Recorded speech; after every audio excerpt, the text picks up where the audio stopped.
Long documents don't have to be painful.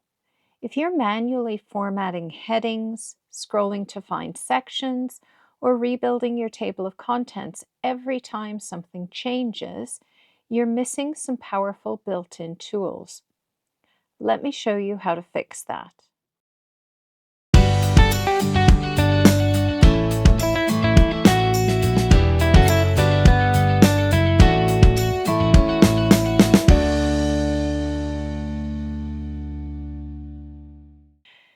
So this is a long document that I have, and I've just created it, and I've copied and pasted it into Word, and it's 7 pages, and I just want to jump through it because I need to edit it, read it, see what it is. It's obviously a marketing plan. So I can add a table of contents to it, that's fine. But if I was to add a table of contents right now, I'd have to do it manually and then every change. Yeah, so I don't want to do that. So let me show you how I can edit this, and I can navigate it quickly, and then I can go through, edit it, jump around the document very quickly. So the first thing I'm going to do is I'm going to add in the View tab of Navigation pane. So you can see it's here. I just tick the box and it adds this navigation pane. And it has 3 tabs in it: Headings, Pages, and Results. So Pages just shows me all the different pages, and I can click and it jumps to the different pages. So that's quite easy. Results is when you want to search for something. So I can search for like Linaria, which is a common word in this document. And then you just click through and it jumps to the different parts of the document. Now headings, there's nothing really in it at the moment because I've not added my headings.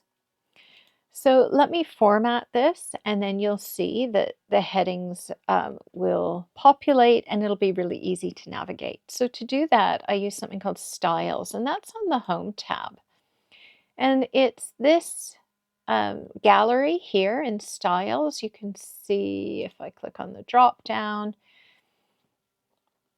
and I can go through and clear formatting, create a style, etc. So these are just the built-in ones in this document. So if I click on the title, this one, which normally says title, and when I pause over it says title, it will apply the title format. Now, when I first create a blank document, unless I'm using a template that has styles that I want in, I don't really worry too much about the format of them because I can change that later and it changes my document very quickly.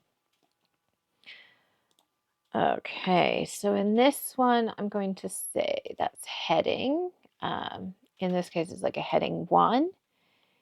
And then I can go through and say this will be heading 2. And then that's heading 2 again. See, heading 2.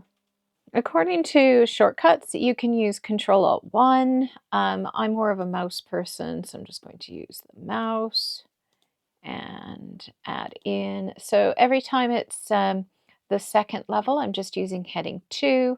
When it goes up to the main level, I'm using heading or heading 1. And I'm just going through and applying these headings. Now, this one here, 5.1.1, that's a 3rd level, so I can just go in and use this heading 3.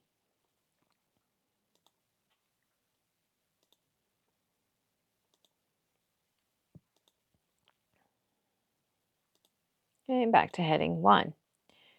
Now, as I'm adding these, you can see this side pane, the navigation pane, is populating with all of my headings. So it means that I can just go through and click and it moves me throughout the document. It indents items, so that means it's really easy to view and see what level I'm looking at.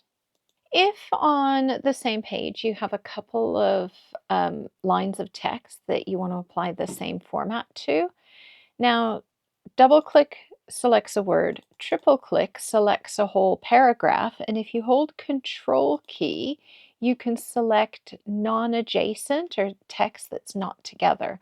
So I've just triple clicked on this line and held Control and triple clicked on this line. Now I can format them both to heading 2.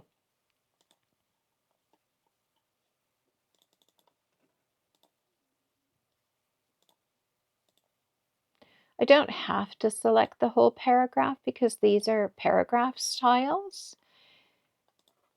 And if you'd like training on how to create these from scratch and customize them, I can have a video just on that as well. Just put that in the comments.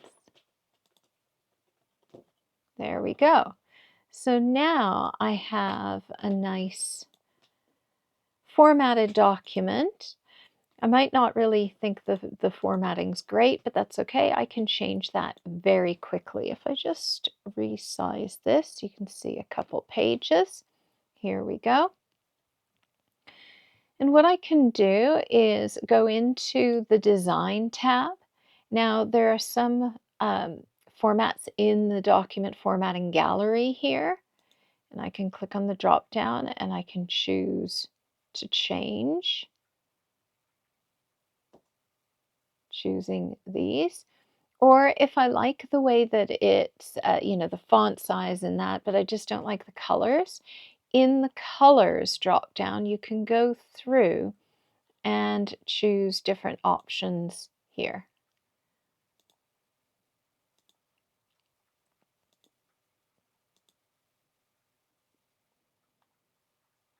Okay. Or you can go through and say, take some format, like this one's heading 1. Say I want heading 1 to be not 20, but 15. I can change that to what I want. I can make it bold. Now to get the others to update, what I do is I put my mouse on heading 1 while I still have this heading 1 selected that I've formatted. I right mouse click on it and then I update heading 1 to match the selection. Now all of heading 1 has updated throughout the entire document. Now I can do the same with, say, heading 2.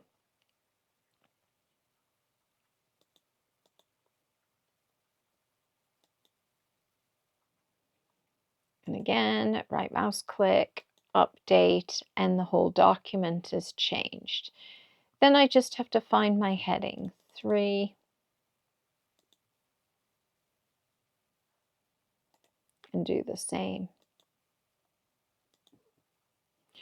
That works for paragraph settings, etc. But I can also right mouse click, undo. I can also right mouse click and I can modify. So I can go through and say, right, I now want this underlined as well. Maybe change the color. And then when you're finished, you go, okay, there are more formats down in the bottom corner in the format button. And I can change things like the font, the paragraph, etc., even the text effects. Okay. And I okay it. And it just updates the entire document very quickly. Okay, so the navigation pane easily goes through and I can navigate while I'm using the document. Also, other people can then use this to navigate through the whole document. Okay, and because I've used my styles, I can now add in a table of contents. I just go to the Reference tab, Table of Contents, and then I have Automatic. Now, a manual table of contents is if you haven't used the styles, then you have to go through and manually type in everything. It means if you change anything, pages change, you have to manually change it. I prefer automatic, so I'm just going to add in here. That's it. I can also update my table. And when I update my table, I can update just the page numbers of the entire table. So if I add in more information, etc., it's there. But also, I can change. Yeah, so I can change my table of contents. I can remove them. In table of contents, I can have a custom table of contents. And this is great because I can say, instead of having 3 levels, I just want 2. I can just show the 2 easily. I can show, hide page numbers, right, align or not. The leader tab, this is the link between the text for the heading and the number. So it defaults at dots, but I can have dashes or an underline or nothing. Okay, there's also multiple options. And again, if you would like a video just on all of these options, please do put that in the comments and I can create a video on that. Now, these are some of the tips that I provide within my 50 time savers. And to see all 50, click on the button in the top corner, which will take you to the web page to view the webinar. Right, now I can click on OK and it just adds that in. Or I can go in and custom table of contents and I can make it just 1. Click on OK. It'll ask me if I want to replace. I can say yeah, and there we go. A shorter table of contents. With the table of contents, when you pause over it, does tell you have to control and click in order to jump to the different sections. This is why this navigation at the side is just so much easier when you actually are viewing it in Word. So it's really easy and quick to use, just applying styles to your document and then using the navigation. So that was in the View tab and Navigation pane. You can turn it on and off. And then you would just click to move through it. And you also can see the different pages, and results is for if you are searching, then you'd be able to see all of the matches within the document. And you can see on the headings, it highlights the matched text with the heading. If you found this video useful, helpful, or interesting, then please do click on that thumbs up. And if you'd like to see more of my videos, do subscribe to the channel. Thank you so much. And if you'd like to suggest any more topics, do put that in the comments. Take care and have a fantastic day. Bye for now.